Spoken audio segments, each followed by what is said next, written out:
میرا نام راشد ہے اور میری عمر اس وقت 30 برس ہے۔ میں شادی شدہ ہوں، گھر میں بیوی اور 3 بچے ہوتے ہیں۔ میرا کرائے کا مکان ہے اور میں برتن بیچنے کا کام کرتا ہوں۔ میں محنت اور ایمانداری سے اپنا کام کرتا ہوں اور روزانہ کی بنیاد پر برتن لے کر رکشے پر چلا جاتا ہوں اور گلی گلی نگر نگر پھر کر انہیں بیچتا ہوں۔ میرے پاس برتنوں کی مختلف ورائٹی ہوتی ہے۔ کچھ تو گاہک میرے مستقل لگ گئے ہیں اور میری آواز سنتے ہی اکثر مجھ سے کوئی نہ کوئی چیز خرید لیتے ہیں۔ اس کے علاوہ بھی نئے گاہک کافی مل جاتے ہیں۔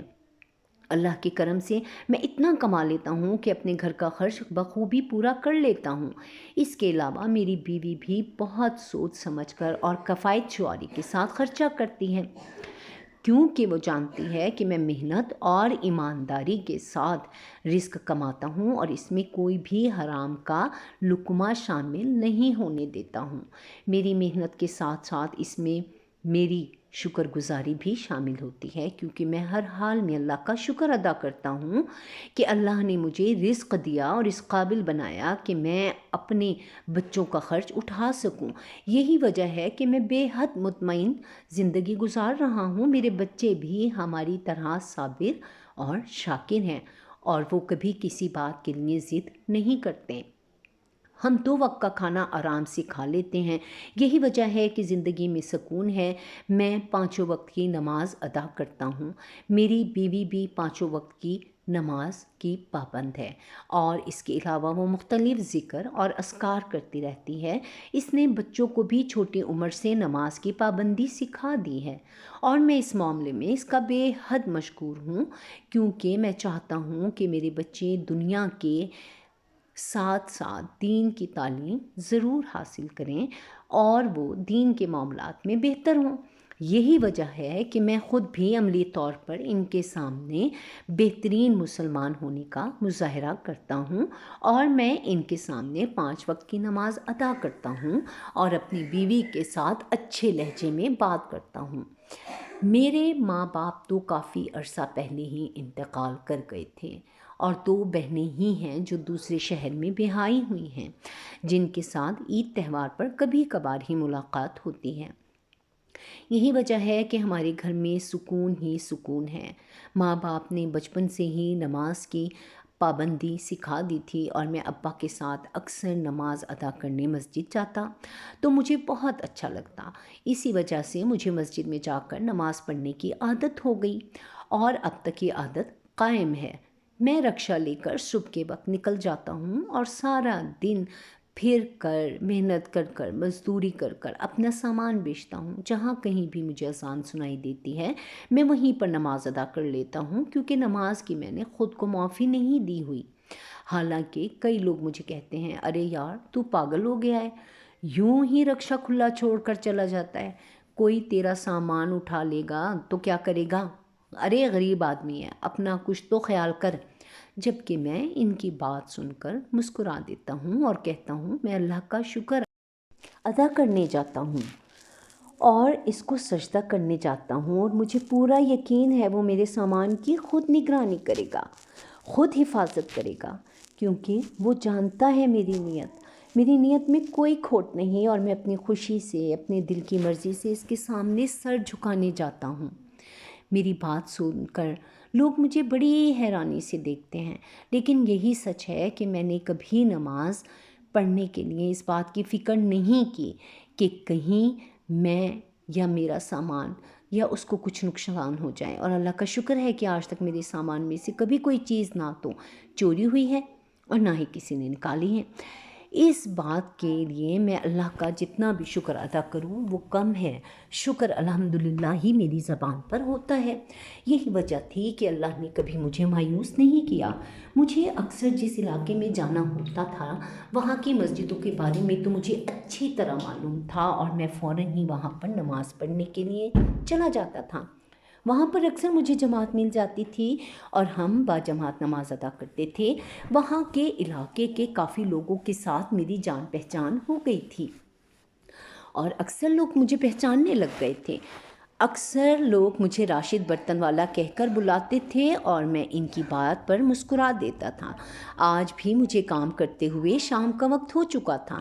مجھے آج ایک جہیز کا آرڈر دینا تھا اور کافی سامان تھا جو میں نے ایک گھر کے باہر پہنچایا تھا۔ وہاں ہی وہ مہربان عورت مجھے کھانا کھلانے کے لیے پیشکش کرنے لگی، اور جب میں نے 2-3 بار انکار کیا تو وہ کہنے لگی، بھائی آپ یوں سمجھیں کہ آج آپ میرے مہمان ہیں۔ اس عورت کے مہربان انداز پر میں نے سر جھکا دیا اور خاموشی سے رکشہ ایک طرف کھڑا کر کے اس کا لایا ہوا کھانا کھانے لگا۔ کیونکہ اس نے جب مہمان کا لفظ استعمال کیا تھا تو مجھے اچھا نہیں لگا کہ میں اسے یوں انکار کروں، اسی لیے خاموشی سے کھانا کھانے بیٹھ کر کھانا کھانے کے بعد میں نے اس کا شکریہ ادا کیا اور اس سے رقم لے کر میں وہاں سے پھر نکل کھڑا ہوا، اور یوں ہی ایک اور جگہ پر مجھے کافی وقت لگ گیا۔ وہاں سے نکلتے نکلتے مجھے شام ہو گئی تھی، حالانکہ میں عصر کے بعد گھر لوٹ آتا تھا کیونکہ میں شام کا وقت اپنے بچوں کو دیتا تھا اور 2 گھنٹے ان کے ساتھ ضرور بیٹھ کر کھیلتا، انہیں قرآن پاک پڑھاتا تھا اور ان کی روزمرہ کی روٹین کی گفتگو سنتا۔ آج مجھے دیر ہو گئی تھی اور اس علاقے سے نکلتے ہی مغرب کی اذان سنائی دی تھی۔ میں نے ارد گرد نگاہ دوڑائی اور مسجد کو دیکھ کر اس میں نماز ادا کرنے لگا۔ میں اکیلا ہی وہاں نماز ادا کر رہا تھا۔ نماز ادا کرنے کے بعد جیسے ہی دعا مانگ رہا تھا تو کسی کے رونے کی آواز نے میری روح کو جھنجھوڑ کر رکھ دیا۔ اس سناٹے میں اکیلا موجود تھا، تو پھر آخر یہ رونے کی آواز کہاں سے سنائی دے رہی تھی؟ آخر کون تھا جو رو رہا تھا؟ میں بے حد پریشان ہو گیا اور تبھی ساری مسجد میں گھوم پھر کر دیکھ لیا، لیکن وہاں پر کوئی بھی نہیں تھا اور رونے کی آواز بدستور سنائی دے رہی تھی۔ اس بات سے پریشان ہو کر میں اسی طرح ہی گھر واپس لوٹ آیا تھا۔ بہت گھبرایا ہوا تھا اور میرے دل میں یہ بات جیسے ایک وسوسہ پیدا کر گئی تھی۔ اور تب جب میں عشاء کی نماز پڑھنے کے لیے مسجد آیا تو وہاں پر امام صاحب نے میری پریشانی کو دیکھتے ہوئے مجھ سے جب سوال کیا تو میں بے اختیار انہیں اپنے بارے میں بتا بیٹھا اور انہیں پوچھنے لگا کہ آخر ایسا کیا تھا وہاں پر مسجد میں مجھے کس کے رونے کی آواز سنائی دیتی؟ کیا وہاں پر کوئی غیر مرئی مخلوق تھی؟ پھر کیا تھا؟ مجھے وہ آواز کیوں سنائی دی تھی؟ اماں نے امام مسجد سے جب یہ پوچھا تو افسردگی سے کہنے لگے، راشد بیٹا، تمہیں جو آواز سنائی دی تھی وہ بالکل صحیح تھی اور ایسا اکثر ہوتا ہے۔ امام صاحب کی افسردگی کو دیکھ کر میں نے ان سے پوچھا، آخر کیوں ہوتا ہے؟ آخر مجھے وہ آواز کیوں آئی؟ اور مسجد میں جب کوئی تھا بھی نہیں تو پھر رونا کیسا؟ میں نے حیرانی سے امام صاحب سے پوچھا تو کہنے لگے، راشد بیٹا، جب مسجدیں غیر آباد ہوں گی، وہاں پر نماز کی ادائیگی کے لیے کوئی موجود نہیں ہوگا تو پھر ایسا ہی ہوگا۔ امام صاحب کی بات سن کر میں بے اختیار چونک پڑا اور ان سے پوچھنے لگا، آخر ایسا کیا ہے؟ مسجد میں اس طرح رونے کا کیا مطلب ہے؟ تبھی امام صاحب کہنے لگے، راشد بیٹا، مسجد میں تو آج کل لوگ بہت کم جاتے ہیں اور تم نے دیکھ ہی لیا ہے اس مسجد میں بھی کتنے کم لوگ آتے ہیں۔ ہمارے محلے کی آبادی اتنی زیادہ ہے لیکن پھر بھی نماز کے لیے 2 صفیں بھی مکمل نہیں ہو پاتی۔ یہی وجہ ہے کہ جب دوسری مساجد میں بھی لوگ نہیں جاتے، وہاں پر نماز نہیں ادا کرتے تو پھر مسجدیں روتی ہیں اور وہ اللہ سے فریاد کرتی ہیں کہ ہمیں آباد کرو، لیکن لوگ نہیں آباد نہیں کرتے۔ لوگ مسجد تو بنا دیتے ہیں، ایصال ثواب کے لیے اپنے پیاروں کا نام اس پر لکھوا دیتے ہیں، لیکن پھر انہیں آباد کرنے کا خیال ان کے دل میں نہیں آتا۔ اگر مسجد بنی ہے تو وہاں پر نمازی بھی تو ہونے چاہیے، ورنہ اگر نمازی نہیں ہوں گے تو پھر اس مسجد کا کیا معنی رہ جاتا ہے؟ تم خود بتاؤ، مسجد کس مقصد کے لیے ہوتی ہے؟ آپ بھی کمنٹ ضرور کیجئے گا۔ اللہ نے ایک نظام بنایا ہے نا، اور ہمیں اس نظام کے اوپر چلنا چاہیے۔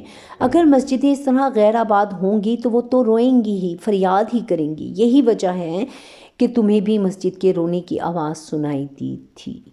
تم وہاں پر نماز ادا کر رہے تھے اور مسجد کو یہ بات پسند آئی، لیکن اسے اس بات کا بھی دکھ تھا کہ یہاں پر تو کوئی آتا ہی نہیں، نہ جانے کتنے عرصے سے اس مسجد میں کوئی نمازی نہیں گیا، نہ جانے کتنے عرصے وہ مسجد یوں ہی بغیر آباد تھی، اور اگر وہ ایسی ہی تھی تو پھر تم خود سوچو بحیثیت یہ مسلمان ہمارے لیے یہ کتنا بڑا افسوس کا مقام ہے۔ امام صاحب کی بات سن کر میں خود بھی بہت افسردہ ہو گیا تھا۔ اس طرف تو میرا دھیان ہی نہیں کبھی گیا تھا۔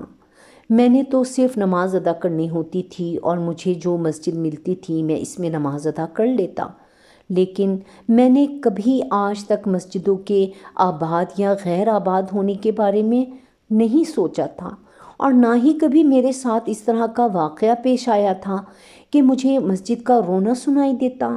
آج پہلی بار جب میں نے یہ سنا تھا تو میرے دل کی کیفیت بے حد عجیب ہو گئی تھی، اور اس وقت میرے دل پر ایک ہیبت طاری ہو رہی تھی۔ مجھے اللہ کے عذاب سے خوف آ رہا تھا۔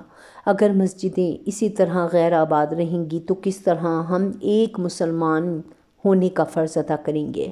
اگر مسجدیں اسی طرح ہی روتی رہیں گی، اللہ کے آگے فریاد کرتی رہیں گی، تو پھر ہم پر عذاب آئیں گے ہی، ہم پر اللہ کا قہر نازل ہوگا ہی۔